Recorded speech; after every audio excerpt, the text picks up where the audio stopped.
Alexandre se tenait sur la scène du Zénith de Paris. Les projecteurs aveuglants braqués sur lui. La foule en délire scandant son nom. À 28 ans. Il était au sommet de sa carrière. Avec des albums vendus par millions et des tournées sold out à travers l'Europe. Mais ce soir-là, alors qu'il terminait son dernier morceau, un message anonyme sur les réseaux sociaux fit exploser la bombe, une photo volée de son frère Julien. Enlacé avec un homme dans un bar de Montmartre. Accompagné d'une légende accusatrice, le frère du chanteur est pédé. Et Alexandre le cache. La nouvelle se propagea comme une traînée de poudre. En quelques heures, les hashtags Alexandre hypocrite et boycott Alex envahirent Twitter, transformant l'adulation en haine viscérale. Alexandre, encore essoufflé par son concert, reçut un appel paniqué de son manager, c'est la fin. Alex.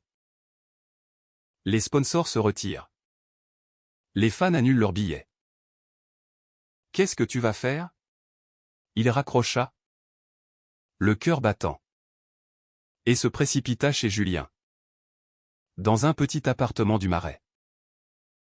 Julien, 25 ans, graphiste freelance, ouvrit la porte les yeux rougis. C'est ma faute? Frangin. J'aurais dû être plus discret. Alexandre le serra dans ses bras, ignorant les notifications qui affluaient sur son téléphone. Non. C'est la leur. Je vais les affronter. Mais au fond de lui, une peur sournoise s'insinuait, et si cette révélation brisait non seulement sa carrière, mais aussi leur famille déjà fragile? Le lendemain matin, Alexandre se réveilla avec une migraine lancinante. Les médias s'emparaient de l'affaire. Le Figaro titrait « Scandale chez la star pop, un frère homosexuel caché », tandis que sur les plateaux télé, des commentateurs conservateurs déversaient leur bile. Comment un artiste comme Alexandre peut-il promouvoir des valeurs familiales traditionnelles dans ses chansons tout en tolérant ça dans sa propre vie? Alexandre, issu d'une famille catholique de province, à Lyon, avait toujours navigué entre son éducation stricte et son amour inconditionnel pour Julien. Leur père, un ouvrier à la retraite, avait élevé ses filles dans le respect des normes sociales. Et leur mère, infirmière, priait chaque soir pour leur salut. Julien avait fait son coming out à 18 ans. Lors d'un dîner familial tendu. Je suis gay. Papa. Et je ne le changerai pas. Le père avait claqué la porte, hurlant que c'était une phase. Une influence perverse de la capitale. Alexandre, déjà en pleine ascension musicale, avait pris le parti de son frère. Mais discrètement. Pour ne pas alarmer les parents. On gérera ça en famille, avait-il dit. Mais maintenant, tout était public. Alexandre composa le numéro de ses parents. Sa mère décrocha. La voix tremblante, Alex. C'est vrai? Pour Julien? Ton père est furieux. Il dit que ça va ruiner ta carrière. Et toi? Maman? Qu'est-ce que tu penses? Demanda-t-il. La gorge serrée. Un silence pesant s'installa. Je l'aime? Ton frère. Mais la société. Les voisins. C'est dur. Alexandre raccrocha. Un mélange de rage et de tristesse l'envahissant. Il décida d'agir. Sur Instagram. Il posta une story, mon frère est gay. Et je suis fier de lui. L'amour n'a pas de genre. Love is love. Ce fut l'étincelle. Les likes affluèrent d'abord. Puis les commentaires haineux, traître. Perdu un fan pour toujours. Va te cacher avec ton PD de frère. Au bureau de son label. À Paris. L'ambiance était électrique. Son manager. Un homme d'affaires pragmatique nommé Philippe. Le convoqua d'urgence. Alex? Tu es fou? Les ventes chutent de 30% en une nuit. Les radios conservatrices refusent de passer tes titres. Pense à ton image. Alexandre croisa les bras. Le regard dur. Mon image? C'est moi. Pas une façade pour plaire à des intolérants. Philippe soupira. C'est noble. Mais ça coûte cher. Et Julien? Il est prêt à affronter ça. Julien. De son côté. Lutter contre ses propres démons. Son compagnon. Marc. Un professeur de 26 ans. Le soutenait. Mais la pression montait. On devrait partir. Julien. Quitter Paris. Aller à la campagne.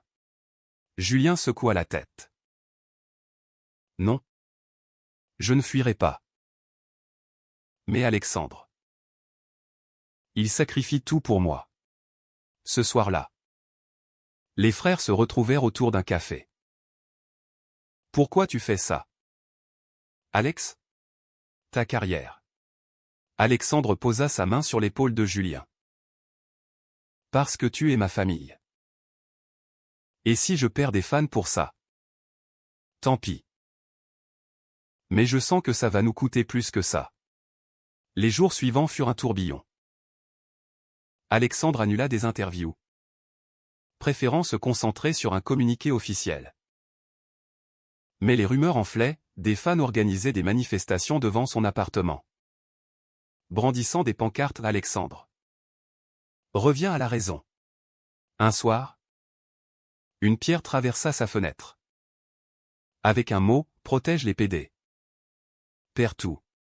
La police intervint. Mais le mal était fait. Alexandre se sentait traqué. Paranoïaque. Dans la famille. Les fissures s'agrandissaient. Le père appela enfin, « Tu as honte de nous. » Alexandre? Soutenir cette abomination? Les mots blessèrent comme des lames. Papa. L'abomination. C'est la haine. Pas l'amour de Julien. Le père raccrocha, laissant Alexandre en larmes. Julien, apprenant la conversation, se sentit coupable. Je devrais rompre avec Marc. Faire semblant. Alexandre l'interrompit, jamais. On affronte ça ensemble. Mais intérieurement, Alexandre doutait, était-ce le bon choix? Le prix à payer semblait immense. Les semaines passèrent. Et la tempête médiatique ne faiblissait pas. Alexandre vit ses contrats s'évaporer un à un. Un grand festival à Nice l'exclut, prétextant aux controverses trop grandes. Ses chansons disparurent des playlists Spotify, remplacées par des artistes plus neutres. Philippe, le manager, multiplia les réunions de crise. On peut limiter les dégâts. Dis que c'était une erreur. Que tu soutiens la famille traditionnelle. Alexandre refusa net. Je ne mentirai pas. Mais chaque refus creusait un peu plus le gouffre financier. Ses économies fondaient. Et il dut vendre sa voiture de luxe pour payer les factures. Julien, quant à lui, perdit des clients. Son agence de graphisme reçut des mails haineux, on ne veut pas d'un PD pour nos designs. Marc le serra contre lui. On s'en sortira.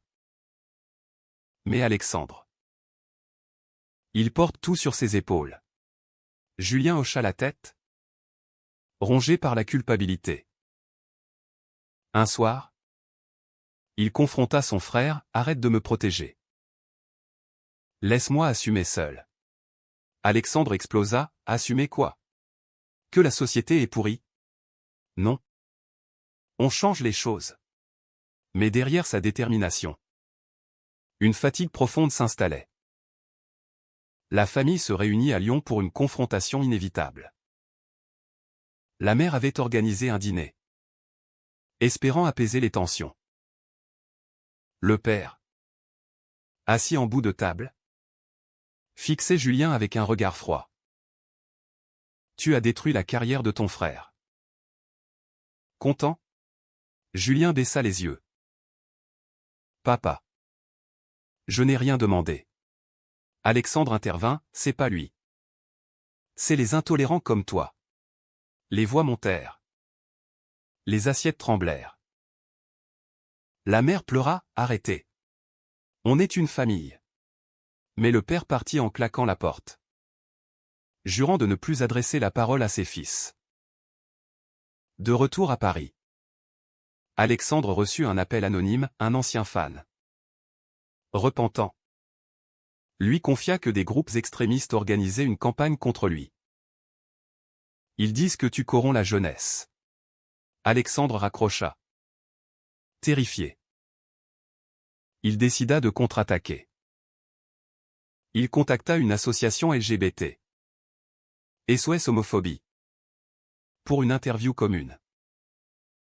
Sur France Inter, il déclara « Mon frère est gay.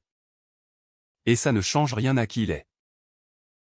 La haine, elle, change tout. » L'émission fit le buzz, attirant des soutiens inattendus, des célébrités Twitter en sa faveur. Des fans loyaux lancèrent Stand with Alex. Mais les trahisons continuèrent. Philippe, sous pression, le lâcha, « Je ne peux plus gérer ça. Trouve un autre manager. » Alexandre se sentit abandonné. Julien, voyant son frère s'effondrer, proposa un plan, « Allons en province. Recommençons à zéro. » Mais Alexandre refusa. Non. Je vais me battre. Il commença à écrire de nouvelles chansons, inspirées de cette épreuve, parlant d'acceptation et de résilience. Son premier single indépendant, Frère d'âme, sorti sur Bancan, sans promotion massive. Marc, le compagnon de Julien, devint un pilier. Tu sais, Julien, Alexandre a raison. Mais le prix, c'est lourd. Julien acquiesça. Mais une dispute éclata quand Marc suggéra une pause, pour te protéger. Julien hurla, « Me protéger ? En me quittant ? C'est de la lâcheté. » Marc partit, laissant Julien dévasté. Alexandre le consola, « Il reviendra. » L'amour vrai résiste. Mais Julien doutait, se demandant si son orientation valait toutes ses souffrances. Les mois suivants furent un combat quotidien. Alexandre donna des concerts dans des petites salles, face à un public clairsemé mais fervent. Une soir, un éclair cria, « Retourne avec ton frère PD. » Alexandre stoppa le show, « Oui. Et je l'aime. Si ça vous dérange, partez. » La moitié de la salle applaudit. L'autre s'en alla. Ce fut une victoire amère. À la maison, Julien luttait contre la dépression, consultant un thérapeute. « Je me sens responsable, confia-t-il. Le thérapeute répondit, « La responsabilité est collective. La société doit changer. » Une trahison majeure survint quand un cousin éloigné vendit des détails familiaux à un tabloïd. Les secrets des Moreau, un père homophobe et un chanteur hypocrite. Alexandre poursuivit en justice. Mais le dommage était fait. Les parents, humiliés, coupèrent les ponts temporairement. Alexandre, seul, pleura des nuits entières, questionnant ses choix.